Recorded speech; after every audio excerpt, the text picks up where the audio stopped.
나는 말을 또박또박 한다고 생각했는데 왜 자꾸 어색하다는 소리를 들을까? 녹음해서 들어보면 내 목소리가 딱딱하고 부자연스럽게 느껴져요. 이런 고민 한 번쯤 해보셨을 겁니다. 말을 잘하고 싶어 연습도 해보고 발음도 신경 써봤는데 계속 어색하게 들리는 이유, 그건 발음의 규칙을 잘 알지 못하기 때문일 수 있습니다. 사실 우리는 글자를 중심으로 말을 하려다 보니 표준 발음법의 자연스러운 흐름을 거스르는 경우가 많습니다. 그 결과 어색하고 어눌하게 들리는 거죠. 중요한 건 한 글자 한 글자 그대로 딱딱 읽는 것이 아니라 앞뒤 글자에 따라 자연스럽게 변화하는 대로 말하는 데에 있습니다. 이번 영상에서는 발음을 교정하고 말의 자연스러움을 살리는 핵심 규칙 3가지를 정리해드리겠습니다.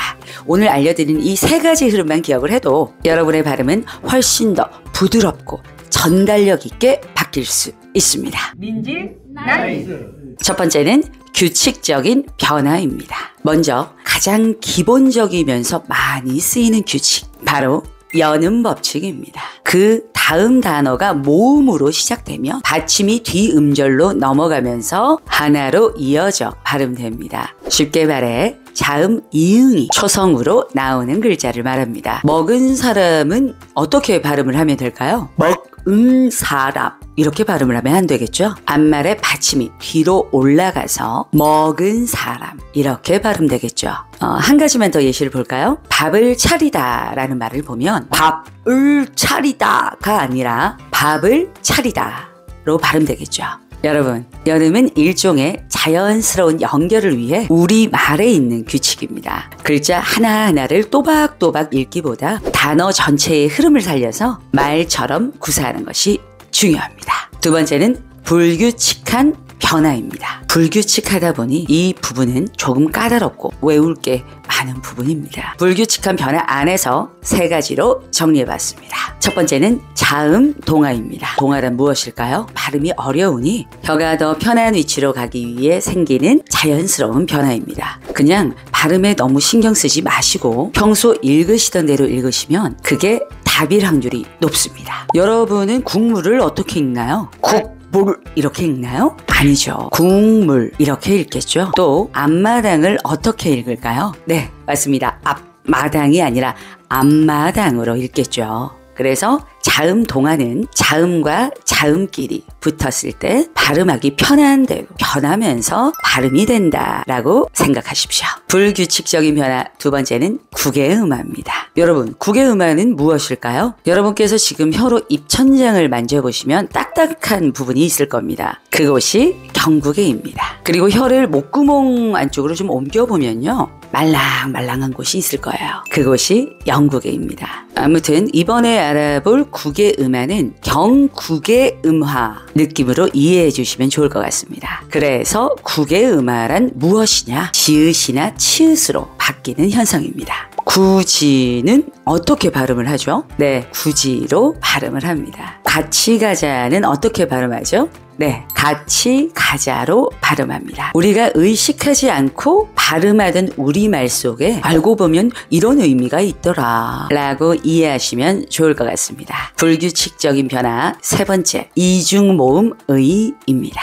이중모음이 많이 있지만 그 중에서도 가장 어려운 의를 한번 보겠습니다. 이 의도 이런저런 경우에 따라 다르게 발음이 되는데요. 바로 민주주의의 의입니다. 이 민주주의의 의도 여러 가지로 발음되는 상황들이 있습니다. 하지만 이렇게 정리해서 한번 기억을 해보세요. 첫째, 첫말에 나오는 의는 이중모음 의 그대로 발음한다. 단 조사 의는 애로 발음해도 된다. 이것만 기억해 두시면 머리에 확 들어오실 겁니다. 세 번째는 받침 발음입니다. 받침 발음은 크게 2가지로 기억해 주시면 됩니다. 음절의 끝소리 규칙 그리고 겹 받침입니다. 첫 번째, 음절의 끝소리 규칙을 알아보겠습니다. 여러분, 한국어의 받침은 결국 7가지 자음 내에서 반드시 발음된다는 사실 알고 계셨나요? 우리말의 자음은 총 14개입니다. 하지만 발음을 할 때 받침 발음은 그 14개 중에서 7가지의 자음으로만 발음이 됩니다. 가느다란 물방울, 강남대로 먹보왕이라고 외우면 좋습니다. 예시를 볼까요? 꽃은 어떻게 발음이 될까요? 표준어 규정상은 꽃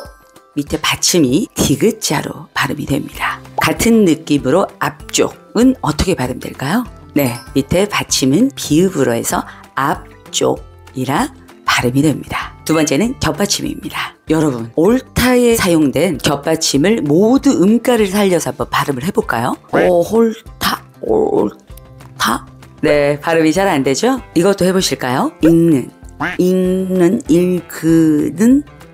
여러분, 겹받침은 발음을 할 때는 하나만 발음하시면 됩니다. 그리고 70에서 80%는 대부분 앞자음에서 발음이 된다. 이렇게 기억을 해주십시오. 값은 갓이 아니라 갑. 이렇게 발음되죠? 안따는 아따가 아니라 안따로 발음을 하죠. 물론 읽다 이런 말들은 읽다가 아닌 읽다 이렇게 발음하긴 하지만 그냥 헷갈리고 잘 모르겠다 하시면 앞자음으로 읽어야겠다 라고 기억해 주시면 좋습니다. 인생이 변하는 스피치 민진 나이스. 네, 발음을 잘한다는 건 맞춤법대로 단순히 또박또박 말하는 것이 아닙니다. 자연스러움을 이해하는 것이 핵심입니다. 이번 영상에서 소개한 표준 발음법 3가지. 첫 번째, 여는 법칙. 두 번째, 불규칙한 변화. 세 번째, 받침 발음. 이 3가지만 제대로 익혀도 왜 내 발음은 어색할까? 라는 질문에 분명한 해답을 찾으실 수 있을 겁니다. 이런 콘텐츠를 찾고 이 영상을 함께하고 있다는 건 발음에 더 나아가 말하기에 세심하게 신경 쓰는 분이라 생각합니다. 말하기 별거 아닙니다. 민진아가 당당하게 말씀드릴 수 있습니다. 반드시 아나운서처럼 힘있고 정확한 발음으로 말해야 말을 잘하는 게 아닙니다. 자연스럽게 힘 빼고 긴장 없이 말하는 것.